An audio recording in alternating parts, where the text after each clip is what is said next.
شہر اور تحصیل سے، گاؤں سے، قصبے سے آپ کا تعلق ہے اور آپ اس چیز کو دیکھ رہے ہیں کہ کس طرح سیلاب نے انسانی جانوں کو نگلا ہوا ہے، اور اس وقت ہزاروں نہیں لاکھوں لوگ قسم پرسی کی زندگی بسر کر رہے ہیں، نانے جوی کو ترس رہے ہیں۔ اللہ رب العزت نے جنہیں بے بہا خزانے عطا فرمائے ہیں، انہیں چاہیے کہ وہ اپنے خزانوں کے منہ کھولیں، اپنی تجوریوں کو ہوا لگائیں، اور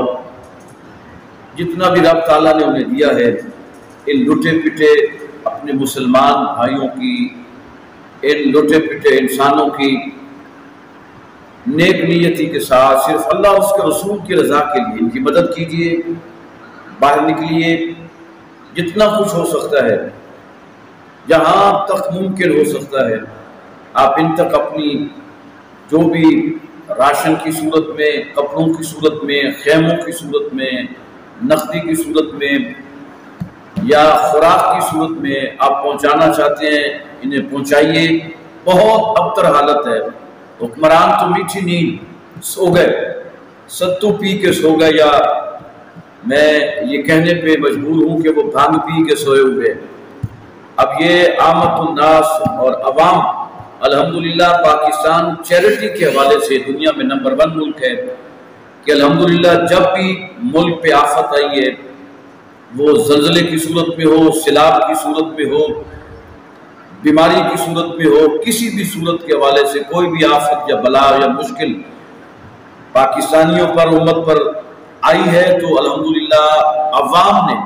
بڑھ چڑھ کر دل کھول کر ان کی مدد کی ہے۔ اور پاک فوج کو بھی میں خراج تحسین پیش کرتا ہوں کہ ہماری فوج کے جوانوں نے بھی الحمدللہ ایک تو ہے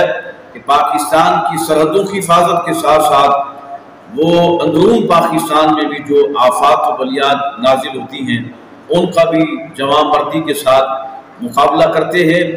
اور ان آفات و بلیات اور مشکلات کو کم کرنے کے لیے ہمارے فوجی جوان بھی اپنا اہم کردار ادا کرتے ہیں، ان کو بھی خراج تحسین۔ اور جتنی بھی تنظیمیں، تحریکیں، خاص کر مذہبی جماعتیں، دینی جماعتیں، الحمدللہ وہ ہمیشہ ہر حوالے سے پیش رہتی ہیں، اور اب بھی الحمدللہ آپ دیکھیں گے کہ سر فہرست آپ کو دینی جماعتوں اور تحریکوں کا نام نظر آئے گا۔